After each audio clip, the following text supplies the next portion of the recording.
أن النبي صلی اللہ علیہ وسلم قال الدین النصیحہ۔ حضرت داری رضی اللہ تعالیٰ عنہ سے روایت ہے، فرماتے ہیں کہ رسول اللہ صلی اللہ علیہ وسلم نے ارشاد فرمایا کہ دین تو اخلاص و وفاداری کا نام ہے۔ میں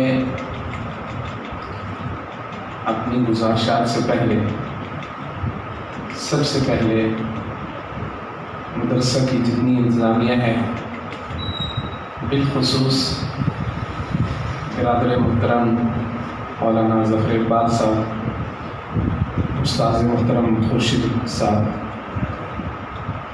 ان کو مبارکباد دیتا ہوں کہ انہوں نے اتنا اچھا پروگرام ترتیب دیا اور اتنا خوبصورت پروگرام ترتیب دیا کہ اس کی نسبت سے، اس کی برکت سے آج ہم سارے یہاں پہ جمع ہیں اور ملاقات کا ایک بہت ہی اچھا موقع ہمیں فراہم کیا۔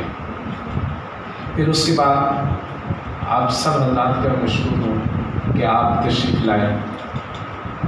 اس دور کے اندر اپنا وقت نکالنا یہ سب سے مشکل کام ہے، تو آپ سب حضرات نے اپنا وقت نکالا اور یہ اپنے مادر علمی کے ساتھ ایک محبت کا اظہار کیا اور یہاں پہ تشریف لائے، تو آپ سب اللہ کا بھی بہت زیادہ شکریہ۔ اور بالخصوص استاد محترم شیخ الحدیث مولانا محمد امین نواز صاحب اور شیخ الحدیث نورالامین صاحب، ان کے بھی انتہائی مشکور ہیں ہم کہ یہ بھی تشریف لائے اور ہماری اس مجلس کو رونق بخشے۔ ابھی ویسے بھی بات کرنا ہمارے لیے ذرا مشکل ہوتا ہے، لیکن ان حضرات کی موجودگی میں بات نہیں کی جا سکتی۔ صرف ایک دو چیزیں جو میں عرض کرنا چاہتا ہوں۔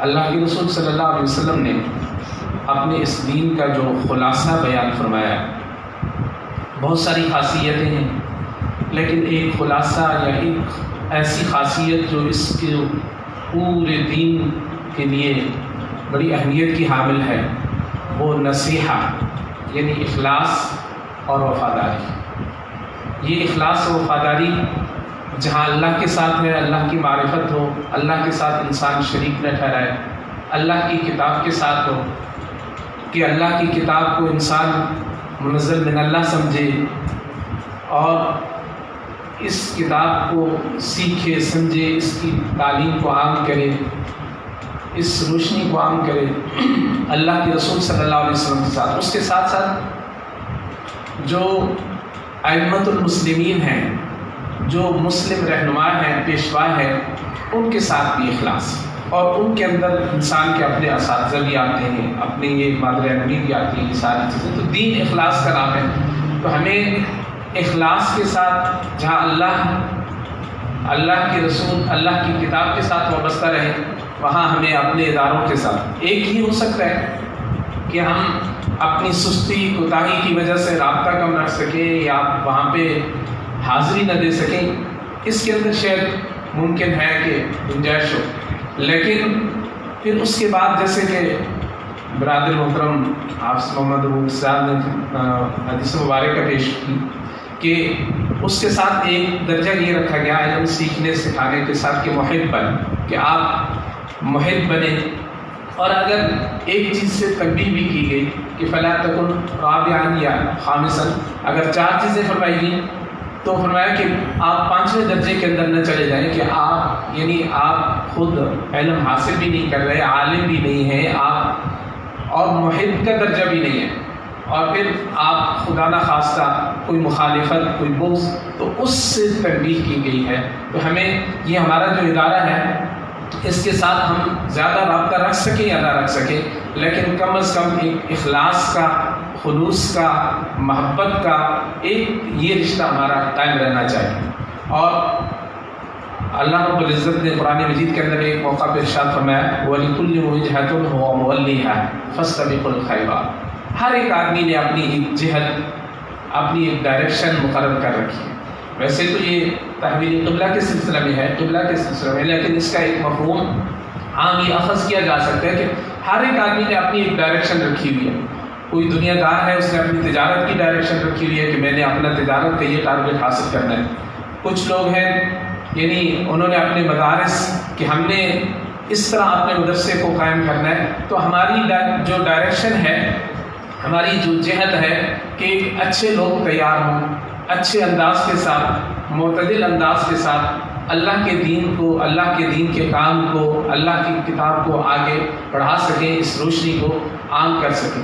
تو اس سلسلے میں ویسے تو سارے کے سارے مدارس جو ہیں وہ بہت ہی اچھا کام سر انجام دے رہے ہیں، لیکن اگر ہم اپنا علاقائی طور پہ دیکھیں تو ایک بیس جو ہے، بنیاد جو ہے ہمارے علاقے کی سطح تک، ہمارے اس علاقے کی حد تک ہمارا یہ مدرسہ جو ہے وہ بیس ہے. اگر آپ دیکھیں کہ یعنی مکھٹ کا جو مدرسہ ہے وہ اس کے بعد قائم ہوا، اس کی بیس بھی یہ مدرسہ بنا، پھر اس کے بعد اس کی ایک شاخ انگرا. تو یہ سارے لوگ بہت ہی اچھا کام سر انجام دے رہے ہیں، لیکن سب کی بنیاد یعنی یہ مدرسہ ہے. تو جب بنیاد مضبوط ہو، جڑ مضبوط ہو، تنا مضبوط ہو تو شاخیں ہری بھری رہتی ہیں، پھلاوٹ بھی رہتی ہیں. اور اگر خدا نہ خواستہ بیس بنیاد وہ کٹ جائے یا کمزور پڑ جائے تو وہ شاخیں پھر ہری بھری نہیں رہ سکتی، پھر وہ پھلاوٹ نہیں ہو سکتی. آپ دیکھیں کہ یعنی یہ ایک بنیاد بنی یہاں. اس سے یعنی ایک تو آپ کے سامنے ہے مثال، شیخ الحدیث مولانا محمد نبی نواز صاحب یہاں سے پڑھ کے گئے، ابھی ان سے ہزاروں لوگوں نے استفادہ کیا. اسی طرح شیخ الحدیث مولانا نور الامین. اس کے علاوہ میں اگر مثال دوں تو استاد القرآ قاری عبدالرحیم صاحب فتح جنگ کے اندر ہزاروں ان کے شاگرد ہیں اور وہ یہاں سے پڑھ کے گئے. اسی طرح یہاں سے قاری نور محمد ریڈیو پاکستان مرحوم وہ یہاں سے پڑھ کے گئے. لاہور کے اندر ان کے ہزاروں شاگرد ہیں. قاری محمد صدیق مرحوم یہاں سے پڑھ کے گئے. اور پھر جنگ کے اندر انہوں نے اپنا کام، قاری نور محمد صاحب انہوں نے پنڈی گیٹ کے اندر. تو اس طرح یہ سارے اس کے سارے لوگ یہاں سے. تو یہ ایک یعنی ایک جڑ ہے، ایک تنا ہے، اس سے ساری شاخیں نکلی ہیں. وہ بہت ہی اچھی ہری بھری ہے اور بہت اچھا کام کر رہے ہیں، لیکن اس جو بنیاد ہے اس کو بھی مضبوط کرانا چاہیے. اس بنیاد کے ساتھ ہم تعلق اپنا کیسے قائم رکھیں؟ زر تعاون ضروری نہیں ہوتا، وہ کر سکے تو بہت ہی اچھی بات، لیکن اپنا ایک دلی نسبت، ایک محبت کا رشتہ، ایک جو ہے خیر خواہی کا رشتہ، اخلاص کا رشتہ، ایک رابطے کی حد تک رشتہ، یہ ہمارا اس کے ساتھ رہنا چاہیے. اور اگر یہ رہے گا تو اس سے ہمیں خود بھی بہت زیادہ فائدہ ہوتا رہے گا. تو لہٰذا ہم اس کے ساتھ اپنے تعلق کو، تعاون کو اس طرح مضبوط کر سکتے ہیں کہ پہلے یعنی رابطہ رکھیں، پھر اگر ہو سکے تو جو اچھے اپنی باصلاحیت اپنی اولاد میں سے بچے ہیں، اگر ان کو ہم دینی تعلیمات حاصل کرانا چاہتے ہیں تو ان کو یہاں پہ داخلہ دلائیں. تو اس طرح اس مدرسے کے ساتھ تعاون رکھیں. اللہ رب العزت سے دعا ہے ہمیں سمجھنے کی.